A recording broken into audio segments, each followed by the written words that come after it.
Қарлығашым, келдің бе? Қаршығадан саумысың? Аман есен жеттің бе? Айыр құйрық науқысым. Оралдың ба тағы да өзің өскен ұяға? Оралдың ба сүйіктім, екеуіңде бармысың? Қарлығашым, бұл қалай? Қайда кеткен серігің? Зияны жоқ зиялым өкпелетті сені кім?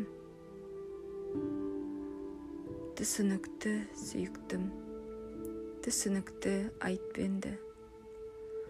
Тұмар құсым кеткен ау, тырнағында перінің. Ол жылы біз ауылда оңаш үйде тұрғанбыз. Жаз да өтіп барады. Қарлығашым жүр жол.